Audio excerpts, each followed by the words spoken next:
The session is actually titled, I think, Is milk worth more than bottled water?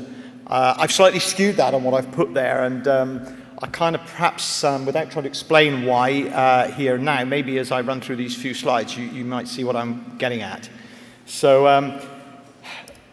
I picked up this image on Twitter yesterday of milk through farm foods now being sold, retailed at 21 pence a pint. Just to put that in context, I'm paying 79 pence a pint doorstep in my village at the moment.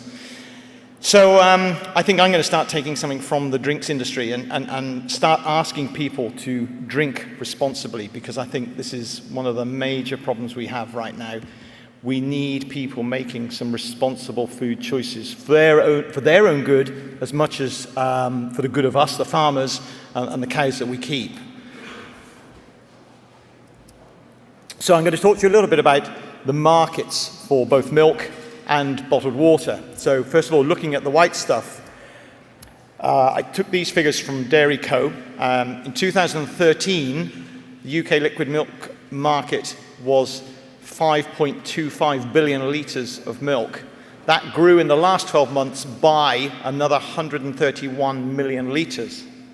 But to put that into context, the same period, the value of that milk market fell by 15.6 million pounds. And an average retail price in 2013 was quoted at 62 pence a litre and is now down 2 pence a litre to 60p. Comparing bottled water, the wet stuff, in 2013, the UK bottled water sales were 2.36 billion litres of milk. Not hardly half of that of water, but hardly that half of that, the milk sales, but up by 225 million litres. And just to put that into a percentage figure, that is actually 9.5% more than on 2012. And at the same time, the value of that bottled water market grew to 1.82 billion pounds, up by 11.5%. And the average retail price stood at 77 pence a litre, up again 2 pence on 2012. So there we are, job done. Thanks for coming. Yes, it is. The bottled water is actually worth more than milk, is the answer. But where is the value in this water? Bottled water consumption in 2012 was 34.7 litres per person in the UK. That compares with 115 litres for mainland Europe. Now, there may be a number of reasons that in certain areas bottled water is preferential to tap water for health and hygiene reasons and all sorts of things. But the reason people are turning to bottled water in this country are associated with hydration, convenience, and a comparatively healthy positioning in bottled water's favour, according to Mintel. 46% of people, according to Mintel, actually say bottled water tastes better than tap. Now, and this is straight water. There isn't any fruit in it or anything like that. I'm struggling to taste the difference myself. I have tried a few, but there you go. And this little thing really interests me, this little stat they came up with. Nearly half of users drink bottled water at home, highlighting the competition it poses to tap water. And they actually said in the same report, 36% of respondents said bottled water in the home was more convenient than tap water. Okay? UK sales of bottled water are expected to reach £2 billion by 2016. So that's a 28% growth from the figure in 2012. Massive. And this is where I'm just trying to set the position where we're starting from today. Here we are with milk volume sales rising steadily. Okay, farmers are going out of business. But what's happening to the true value of our industry? And I'm told all the time, that milk is just milk, Neil. Get over it. It's a commodity. Accept that. That's what you're in the business of doing, producing a raw material commodity. Just do it as cheaply as you can. And yet, when you look at the water companies, Highland Spring is now the biggest selling brand in the UK. So at least we have a UK brand in the water industry being the biggest UK brand. But they're not saying it's just water. It can be the simplest of things that can make us feel good. That's why our spring water, drawn from protected organic land, is bottled at source, just as nature intended.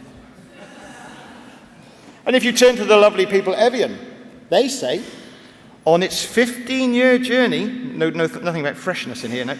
On its 15-year journey through an ancient glacial filter deep in the heart of the French Alps, Evian natural mineral water slowly but surely acquires a unique mineral balance.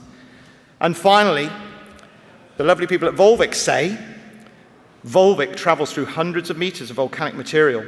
It filters through 6 layers of porous rock. Each layer is the result of a volcano erupting. We call it volcanicity. Smart thinking, smart thinking. So, what about us in the milk game? Can we not do the same? I mean, our milk doesn't flow through some glacier for 15 years. It's a bit slow through the plate cooler some days, but not quite long. But it seems to me that what the water people are doing, yes, some of them are adding minerals and kind of enhancing their water in some respects, but so much of this branding and this talk and this value is coming from a perception of its source, this wonderful, filtered, pure material. So how can we brand the source? Well, for me, when I look at this image, and probably a lot of people, if you put up this in a public audience, it's kind of over the hedge stuff. It's some cows in fields, isn't it? That's all it is. But for me, it's about these kind of values that we are not, as an industry, winning recognition for or doing enough to win recognition for right now. And that's a lot about what I'm trying to do with free-range dairy. We are trying to capture those values for the milk producer. And I think this is what's the problem with this industry further up the chain wanting to regard milk as milk, because it suits the logistics of big organizations to pick up the same load of white stuff over there as the white stuff over there and the white stuff over there and put it in a huge great pool and sell it cheaply and put an image of those cows at grass on it and convince everybody that it's all wonderful. But it's robbing us, the primary producers, of value. And if we want to make milk worth more than bottled water, we've got to start capturing some of this value. So what I'm doing with free-range dairy is I'm asking dairy farmers to commit to a minimum of 6 months grazing their cows every year. And the values that we are pushing, if you like, to our customers and to the consumers at large is freedom for cows, healthy milk for consumers, and a fair reward for farmers. And having listened to Volvic and Evian or read about them, I thought I'd just try and encapsulate a little statement that went along similar lines. So I think I might say to people, free-range pasture promised milk is made from a traditional recipe by cows that enjoy the freedom to graze lush pastures just as nature intended. We don't have any volcanoes, so we call it simplicity.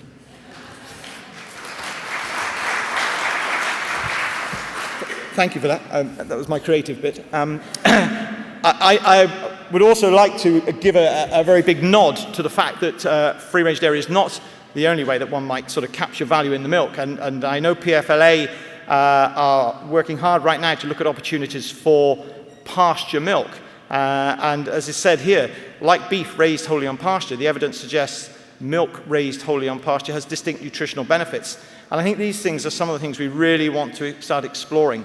And it is about differentiation in the market. We have to bust this thing of all milk being the same.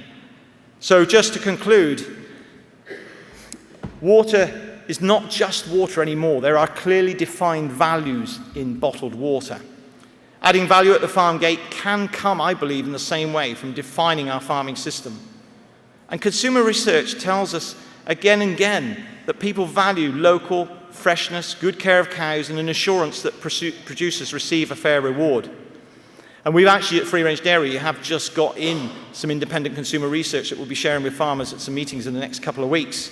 And there is some really encouraging signs, and I think we've got to work hard to get these messages and a better understanding out to consumers, because the retail giants cannot deliver what is right for farmers, cows, and consumers in the same way that we can as smaller producers.